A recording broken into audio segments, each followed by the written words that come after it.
Oh, my name is Don Bremner, and I've been bartender here for 30 years.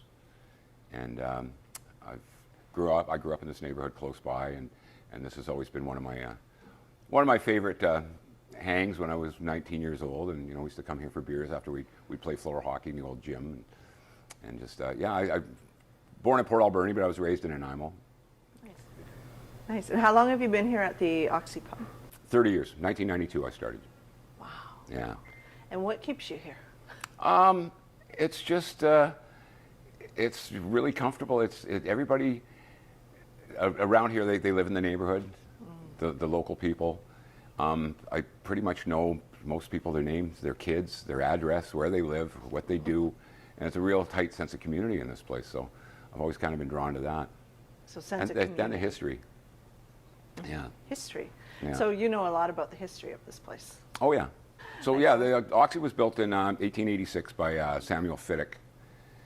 He had sold his mineral rights to his farm in Cedar to the Dunsmore Company, who were the coal miners, and I believe he took that money, and it was about $8,000. He built the Oxy in 1886, and it was a two-story hotel at that time, and it was built right when the E&N Railway was finished, the Esquimalt to Nanaimo Railway. They'd completed the railway, and he knew that there was going to be a need for a hotel. So the train station is about a half a block from here. And so they nicknamed this place the First and the Last. It was the first drink when you came to town. It was the last drink when you left. So, and haven't heard anybody call it that for a long time, but that was the nickname of the old Oxy. The Fiddicks had he came out west for the Fraser Gold Rush in the mid 1850s, and then found his way to Nanaimo. Bought a farm out in Cedar, south of Nanaimo. I think it was a 250-acre farm. Ooh. So he was a farmer, but the story goes that he had sold his mineral rights to the coal mining, the Dunsmuir Company, and for $8,000 built the Oxy in 1886. And like I said, it coincided with the opening of the railway, and the E&N Railway that started that finished in 1886 as well. Yeah. So that when they built the hotel, and it was quite a posh establishment. Like, there were nice rooms. It was quite fancy for its time. And there's no rooms now, right? No, there's no rooms anymore. And who's that in the photo with him? That's his wife. And the story goes is that she had a real keen sense for business. Like, she had a good business mind. I think she was in charge of the finances and kept the books, and it was quite kind of the brains of the operation, right? Cool. I wish I had that knowledge. Yeah. I'm not good at that. And maybe there was talk that some of the money came from her family that were quite well off in England as well, right? Is that where they were from originally? Yeah, they came from Cornwall, England. Oh. Yeah, so. Nice. And do you know why he built a hotel? It was later in his life, because he only lived 14 years after it was built. Oh. So I believe he was in his 50s. So maybe it was kind of, he wasn't going to be coal mining anymore. He wasn't going to be chasing the gold rush, and he was still farming. And then he built it in 1886, and he passed away in 1900. So he was only had it for 14 years before he passed away. I believe they had 5 children, and I think one of the sons carried on after he passed away. Right. You were saying that some of the descendants still come here. And the great grandchildren will come here occasionally on a Monday afternoon. There's about 8 or 10 of the Fiddick family who come here for lunch. Wow. And if there's new ones in town, they'll show them and then explain the history to them. And this was taken probably the late 1980s, when there were 3 stories, and there was a steel fire escape on the side of the building. And the reason there was 3 stories in 1920, 1921, after Prohibition ended, the Oxy, as it is today, was 2 stories. And after Prohibition ended, liquor licenses were only issued if you had a certain number of hotel rooms. So they had to add a 3rd floor, and I can't remember how many. I think it was 30 rooms you had to have. When did they remove the 3rd floor? They removed the 3rd floor in 1991. How did they do that? There was a couple, Gary and Gail Revez owned the place, and the Heritage Society, they got a heritage grant and just went in and just took the whole third floor off and restored it to, you know, as close as they could to the original, the original building. But, you know, the problem with that is when they took that third floor off, they opened up a whole kind of a Pandora's box of seismic upgrades, plumbing, electrical, sprinkler systems, which would cost to do anything. The last contractor I talked to said you're looking at millions, $1 to $2 million to do anything with the upstairs. So there's nothing been done with the upstairs in 30 years since they took the third floor off. Yeah, this elongated. It was taken in 1921, and if you look at this, and there's the Oxy there, and you can see, if you look closely, you can see it has 3 stories on it. So that when the Prohibition had ended in 1920, I think after the soldiers came back from World War I, it was like we were getting a drink in Europe, and how come we can't get one at home? So it was kind of an uprising, like, you know, we want a drink. So that they got the third floor on there. They got to open up the hotel, open up the bar. With the elongated, you can see it's a lot closer to where the E&N train station is, which is only a half a block, but because it's elongated, it looks like it's a lot farther away. But this old, like there was this used to be a school here. It was Cornell School, just down the block where I went to grade 6 and grade 7. This is where the old hospital was, which later became Malaspina College, and eventually moved up the hill to VIU.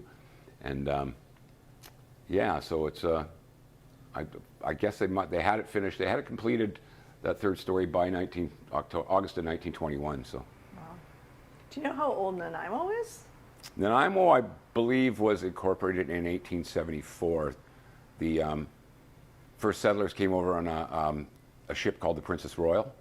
There was about 120 came from England and Scotland, with, you know, the go west, and, you know, the coal seams had been discovered, and Nanaimo was the story goes that there was a native they called him Cole Tyee. There was a school, and Cole Tyee had gone to a gunsmith in Victoria to get his gun fixed, and he saw on the back, he saw a whole lot of this black rock, and he told the gunsmith, he says, I know where to find a lot of that stuff. So they took a canoe from Victoria here and showed him the coal seams, which was a really, really good quality coal. So that's why the coal mining took off in Nanaimo, because it was found by chance. Wow. And these are just old, that's the old fire hall where it used to be Firehouse Grill, and now it's a Luna restaurant, and this I believe was the old hotel downtown on somewhere near the waterfront. I'm not sure exactly where that is, but. So there's a lot of history here, so that could, you know, lead to possibly a lot of spirit activity too, right? Oh yeah, yeah. So would you say that there's spirit activity here and in many of those places? I'm always the last one. I'm the night shift bartender, so I'm the last one to leave. I'm the one with the keys, the doors are locked. Quite often I'm here by myself at the end of the night. And I've been behind the bar, there's a mirror, and I look behind the bar, and people talk about, like, they will see, like, the lady in the white dress. And what I've seen is people put their imagination to that, but what I saw is like an apparition, I would call it. I'd be looking in the mirror, and behind me I would see something white just float across the room. I look around, it's gone. And this has happened several times. So I see where, you know, the story of the lady in the white dress is, people go, okay, it looked like a white dress, and no, it was probably a lady in there, because it was just this white floating apparition that just kind of drifted across the room. Who do you think that might be? I don't have a guess. Maybe Mrs. Fiddick, you know, who was later the widow of the man who built the place. You know, she was, the story was like she was kind of the brains of the operation. She was very financially wise. So. She probably took it over too when he passed. Yeah. Right? Became her bar. Yeah. This is the Nanaimo District Pipe Band from the 1950s, maybe 1957.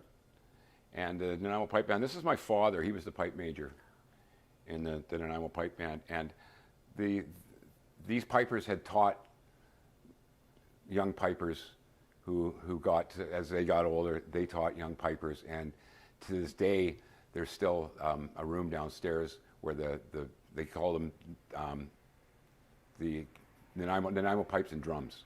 So they're not the Nanaimo pipe band anymore. So they were rehearsed down there for parades and that sort of thing. So these guys have taught pipers who have taught another generation of pipers, and like this pedigree, this has gone on like almost 70 years, and to this day, there was one fella who had taught Roy, was a piper, who played the pipes at my mother's funeral back in 2014. Wow. So that the pipe band tradition continues. Nice. But, and this one, the photo there on the right, that almost looks like ghosts, like the guy behind the bar especially. And yeah, this was the old Oxy back. I've tried to figure out where, with the sunlight coming through, what window that is, and the best I could guess is that window would be the one on the on like the northeast side of the building here.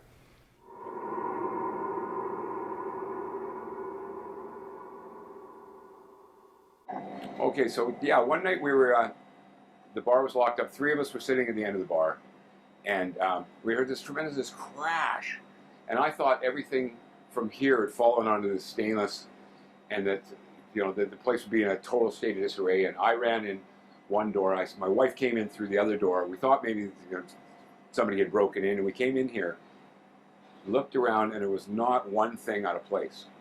Like this was there, and we could not figure out what made that noise. And we looked everywhere and found nothing. And you said all 3 of you heard it. All 3 of us heard it. Yeah.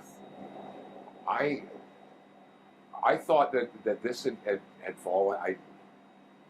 I mean, there was a cook here one time who said that he had seen a pan literally like fly off the wall. He says they just jumped right out and boom, landed on the floor. He said, no explanation for that either. And yeah, I have no idea. It's a funny thing. It's whether or not you don't want to believe it.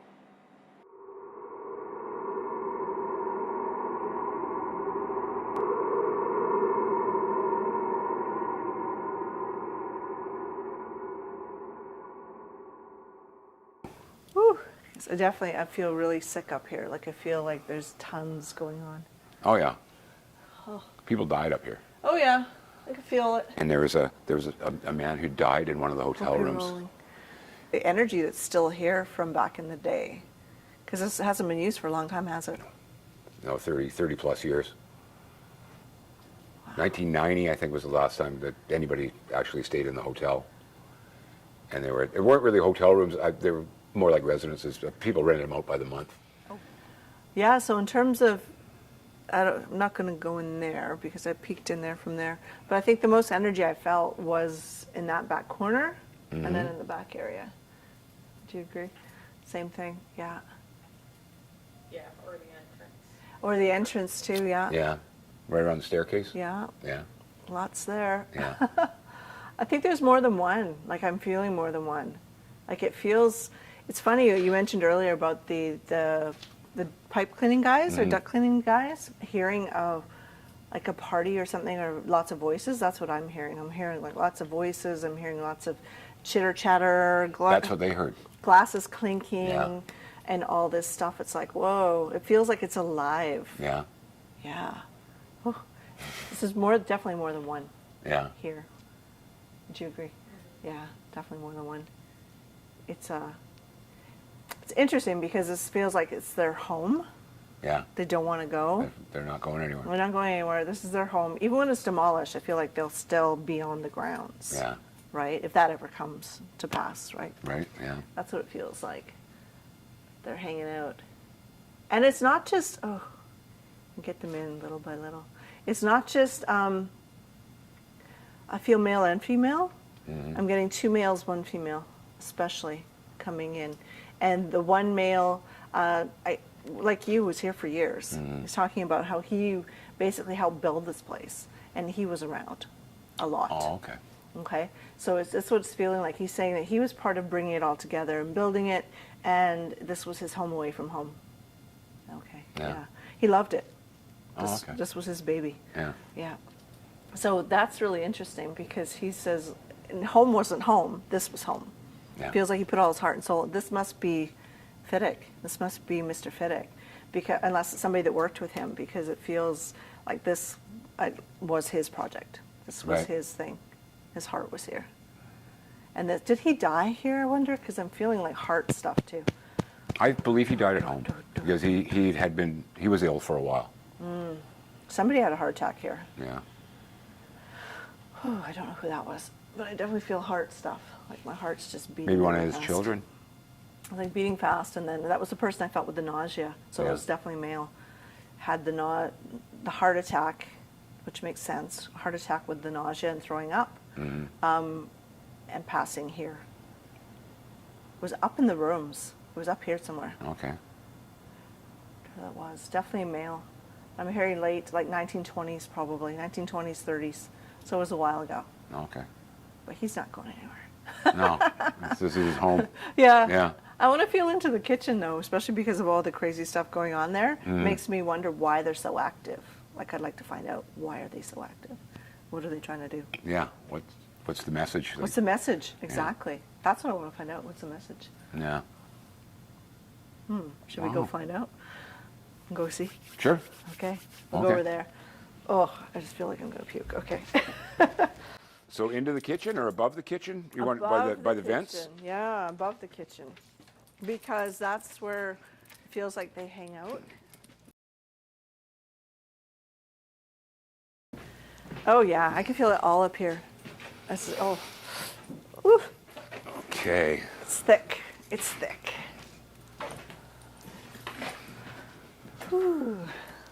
Yeah. So twice a year, they clean the kitchen vents, and there's usually a crew of 3, one guy on the kitchen and 2 up on the roof, and they're cleaning the vents. And they usually come in on a Tuesday night around 10:30. There's nobody in the bar really. So they came in, they finished up, and around midnight, between midnight and 12:30, they came downstairs, and then they came into the bar, and they both looked at each other, and they looked at me, and they said, "Well, where is everybody?" I said, "Well, the last person left about a half hour ago." I said, "I've been here by myself. I locked the doors." And they were like, "Well, we could hear all these voices." Like they expected to see a full room, and glasses clanging and people laughing, and they expect to see a full house. And the look on their faces when they looked at each other, that the room was empty, it still gives me a bit of a chill when I think of it. Totally. Yeah, That's why I think there's so much energy in here, right? yeah. Oh, okay. So, yeah, we're going to try and connect to them up here. All right. So what I'm doing is I'm just inviting them in if they want to come. Mm-hmm. Because I know the presence down below is quite active, right? Physically active, which is actually really difficult for spirit to do because they have to lower their vibration so much that they can move something or even communicate. Okay. So it's really amazing that is so physical. Yeah. Right? That they can actually move objects. Takes a lot of effort, right? So I can feel into that and see who that might be. It's interesting. Definitely male energy coming. And I don't feel like they're affiliated with the pub at all. No. No. This is like pre-pub. This is pre when this was built. This feels a lot older than that. I wonder what's underneath the ground. Because it just feels like the presence is saying, I've been here for a long time. This is my land, my area. Oh, okay. Feels like native. Oh, okay. So my yeah. guess would be Halkaminum because, it's Nanaimo. Yeah. Because that's what the tribe that's in Yeah. the area, right? These were their lands. I feel like this was his land. This was where his property was before it was sold. Right.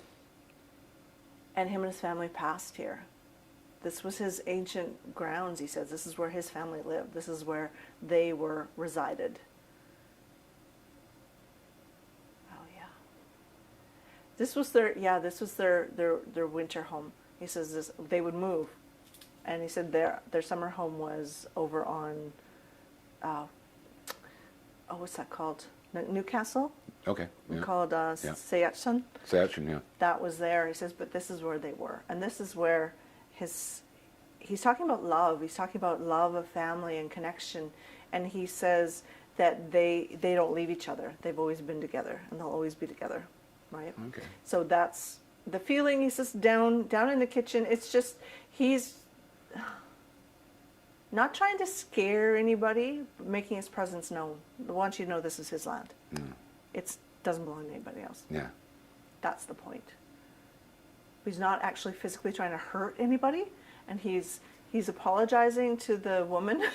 He says, and anyone that he may have hurt, he says, I apologize, not my intention. I just want to be known. I want to be recognized. Okay, so we can do that now. I'm just telling him we do recognize you. We thank you for sharing your land, for allowing us to be here, and I was like, yeah, okay. He's good with that. Oh, good. He's good with that. Yeah. I'm not going to try and clear him. You can have somebody come and smudge. I could even smudge to help reduce the impact of the energy so that it's not so strong. However, I don't feel like that's necessary. No. So it just feels like it's just something, that presence that you need to live with. Yeah. Right? Yeah, yeah, and he wasn't very big. He was actually quite small. He's showing himself to about here on Yeah. you, say for example, there on me, and he was hunter. He's saying I was hunter provider, and he's showing himself. He loved when all the deer heads and all the animal pelts were here. He said because that really felt like home. Yeah. He misses those.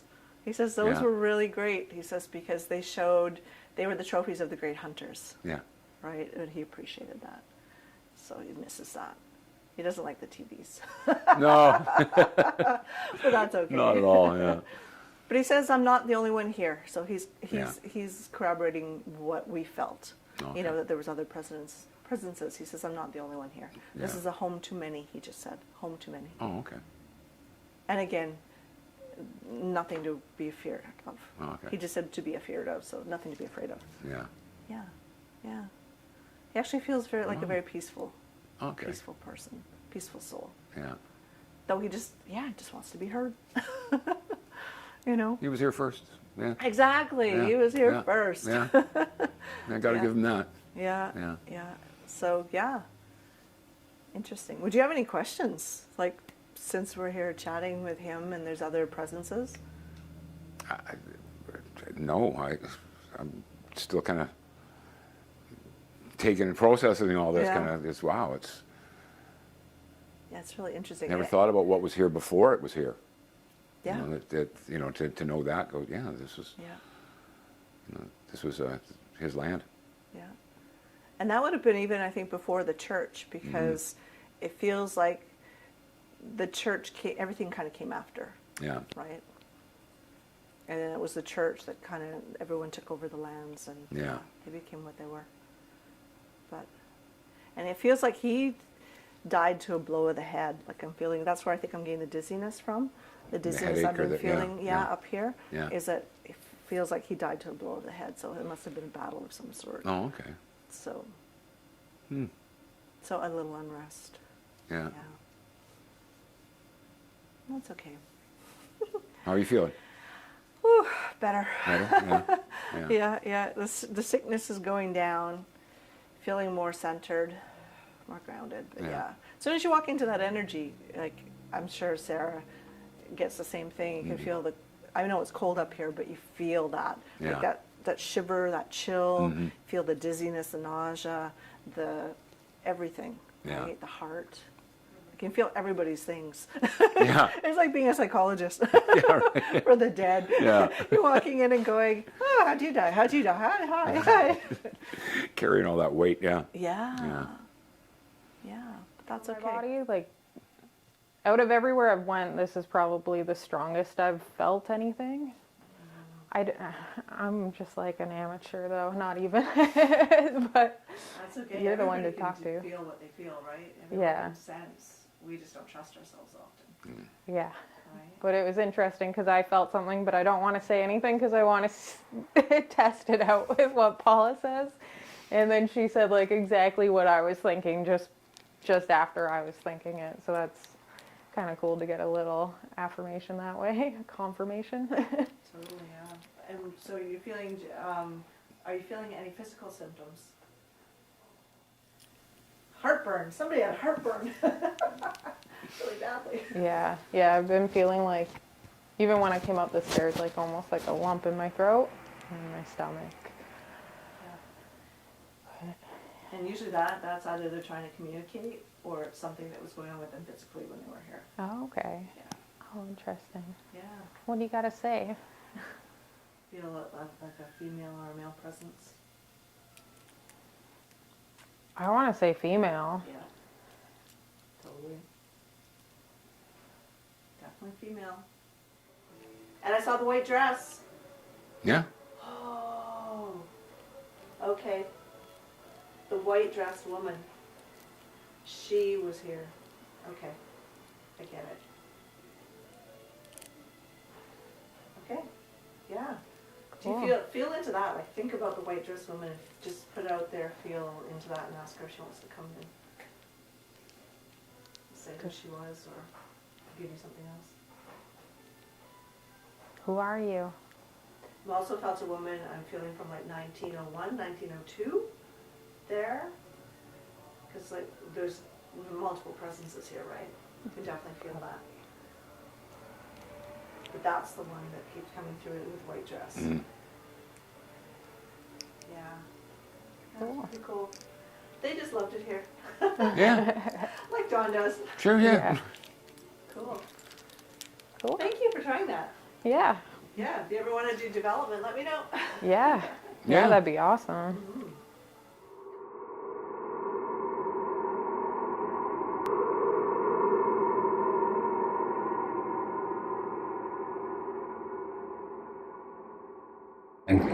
So we're outside the Oxy pub. A couple years ago, a Nanaimo man, we believe it was a Nanaimo man named Leonard, was, they think, murdered here. They never found who did it, but they found his body here on Boxing Day. That would have been 2021. And it looked like he had been brutally beaten to death.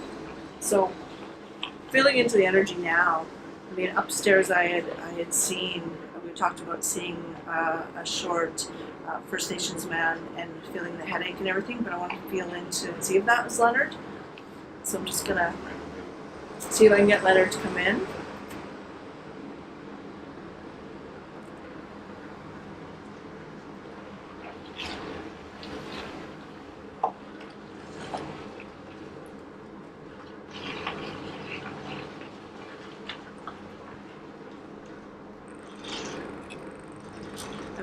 He's showing me an image. He's showing me an image of, he said he was drinking. He was quite drunk. Showing himself walking down the alley, and he was jumped from behind. I'm feeling like somebody came up behind him and smashed his head. That's what he's saying. He said he didn't even see who it was. He just said that he was drinking. He was walking down here feeling kind of unsteady, heading towards a spot where he could go sleep. And he says that he felt the smash, and he went down, and then he hit his face. He was kicked a few times. I'm feeling like he was kicked. Yeah, it was, and then things went black. So he didn't even see who it was. And it's interesting because I don't know anything about the story, but we're going to look it up, obviously, so we can see if we're on the right track here. But he wasn't a very big man. He was a slight man. Sweet face though, sweet soul. Just like a really kind person, just suffered a lot. I could feel a lot of trauma with him. Yeah, he didn't deserve what he got. He didn't deserve it at all. He didn't expect it. It was boys. He's saying, I can see, it wasn't one person, it was two. It was two boys. Not that old either. Didn't have to do with, my initial instinct was possibly to do with drugs or something, and they're saying no, that's not the case at all. It was the term's coming of delinquent youth. A couple of boys, one taller, one a bit shorter. They were being drunk, obnoxious as well. They just saw him and they just pounced on him. It's like a hate crime. Yeah, I don't know if there's any evidence or anything, but I'm just feeling Leonard's such a sweetie. He just has this beautiful energy. He was just in a lot of pain. But it was quick. He went quick. Yeah, that's what I got. Ooh. And I have the feeling he soiled his pants when he went down too. So I'm feeling soiled pants. Yeah. We'll find out.